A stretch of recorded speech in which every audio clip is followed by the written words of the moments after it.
So I always like to remind folks that, this device, these things, they turn on and off, right? Also, when they're on, we decide, right, with your fingers as to what it is that you're deciding to look at, right? It's a conscious decision. So if you come to an awareness that something is not beneficial to you, you can then just not watch it, right? Not consume that content. I just think a lot of people have yet to come to that awareness. So they are listening to the baby or any number of rap things that I don't know or understand, right? But at the end of the day, yeah, it is definitely a decision. Just like there are certain news outlets, actually most news outlets that I don't listen to because they are a lot of them are politicized. I get my news sources from, you know, very basic places, or I'll talk to friends about it. I'll discern what it is that I want to kind of delve and research more into, and then I'll look at several news sources, right? I don't just look at one outlet, like just a CNN or just a Fox, or here in Canada we've got CBC kind of thing, which is like NPR in the States. But yeah, it's just a conscious decision, but you have to be at a point in your life where you are aware that you have a conscious decision.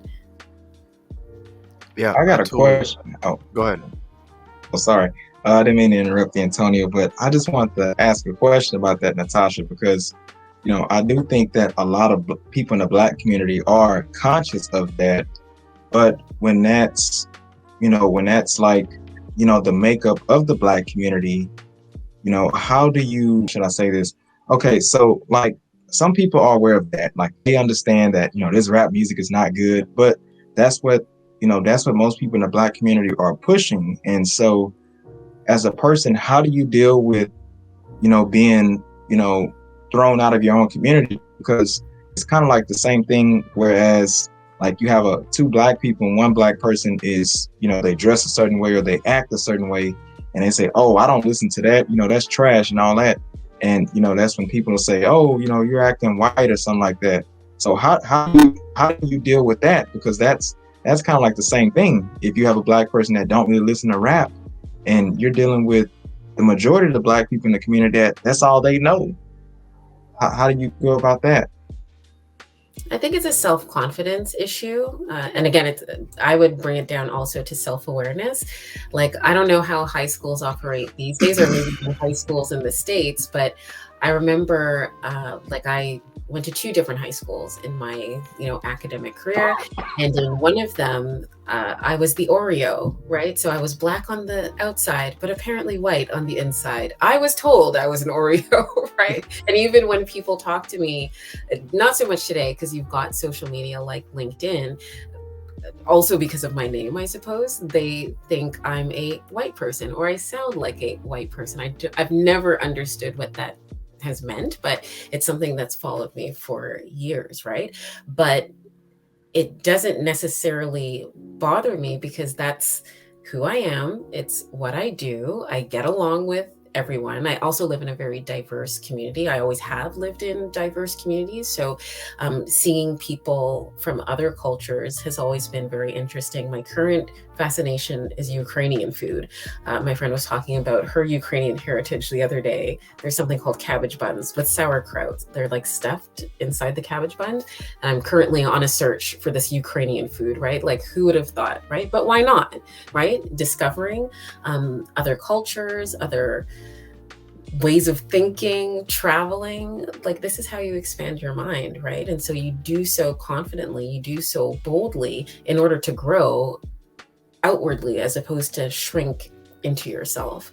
I don't really see the second option being preferable. Right. You know what's so strange to me was I went to Cancun, right? And I seen a large group of like Black women, and they were all like together, but they never were like participating in anything. And I thought it was really strange. It was like everybody's like dancing, everybody's like kicking it, and it's like they're kind of on their phones to the side. And I'm just kind of thinking like, you traveled all the way down here. Obviously, you don't live here, so wherever you came from, it must have been a long flight. And then just to just do the normal stuff you do at home, like, what was really the point? And I mean, it doesn't seem like other people who I've seen, like, they go to different places out of the country or different states, and they take the selfies or whatever. But it doesn't seem like they get that worldview like you would expect. Like when I went to Cancun, it was beautiful, right? Like I seen all the different sites. I challenged myself to swim, snorkeling, all that stuff, even though I'm not very good at it. But there was another side of Mexico that I seen that like gave me a different perspective as far as like the people who live there, like their circumstances, like how difficult life is, even in a heavily tourist area, right? Like things are still difficult. I mean, I went to one of the bazaars. It was a Tuesday, and a woman was opening the shop up at like 5 o'clock in the morning, and she had her kids with her. So obviously, like these kids are not going to school. Like that's not an option.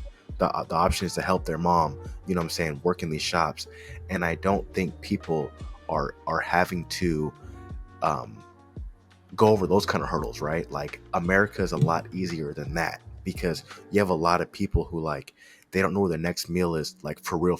Not like, okay, for the last couple of days in the month, y'all gotta eat top ramen. I'm talking about like you guys are not gonna eat tonight. Like go get some hot water and that's it. Like we're not really feeling those kind of struggles, right? So I think people lose a perspective of like the world and the scale of history of like where we came from. And that's why now like I've been reading and listening to more like older black people, like as far as like 80s, like 90-year-old black people, because I think they have a different perspective of like what the world was like, what America was like, because we keep hearing about a lot of people speak about slavery that are like 2 and 3 generations removed from, maybe even 4. And so it's like this very, very skewed, and it's like they have a lot of like victimhood attached to it. But then you hear like accounts of people who were free from slavery, and like how they like cherished life and how they loved life and how they had the zeal, and like they weren't so like emotionally fragile. And it's just so, and like people were actively getting like lynched, right? But they still loved America. Like a lot of people had opportunities to go back to Africa. You know what I mean? I think it might be Liberia or one of those countries that like a lot of slaves did go back to Africa, right?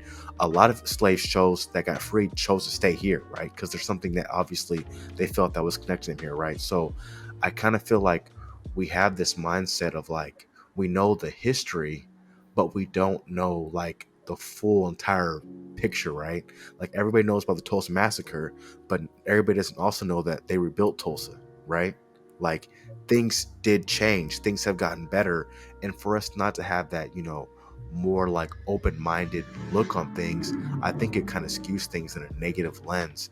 And that's why I started my channel, was not to be like self-congratulatory, but like you don't see a lot of like just middle class like black men doing things, right? It's either you're a rapper or you're a ball player or you're a drug dealer. It's like, no, there's a lot of jobs in the middle. You know what I'm saying? It's not either superstardom or destitute. It's just not you're gonna be Jay-Z or you're gonna be a bum. Like there's something in the middle, and there's progress. Like I said before, sometimes you may be that first step towards success for your family. You know what I mean? Like you may not be the person who's a senator or a congressman, but it may be your granddaughter or maybe your grandson. Like you got to make those steps so that you advance your lineage. And if we keep focusing on so much of the today and the right now, we never plan for tomorrow. And that's what I keep seeing happen. Like everybody's so focused on like trying to repair the traumas of their childhood. So like Mhm. I know a lot of times growing up, we grew up poor, right? I didn't have anything. So what's the first thing I did when I got money? I bought nice clothes. I bought nice shoes. I bought all the things I couldn't have as a kid.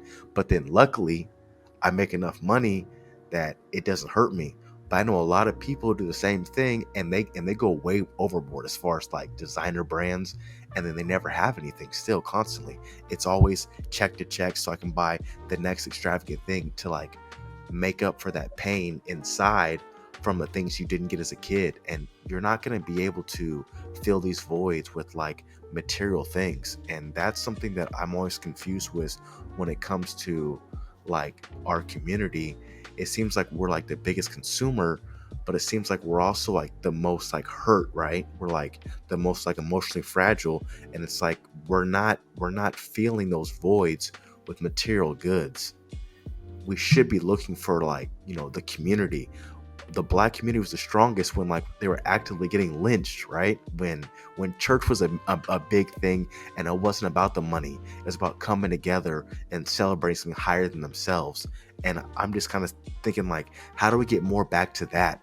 How do we get more back to celebrating each other, not just for like the dance moves we can do, or the hook shots or the 3 points? Like, why can't we celebrate each other in a way that like all of us can celebrate, not just the few gifted ones?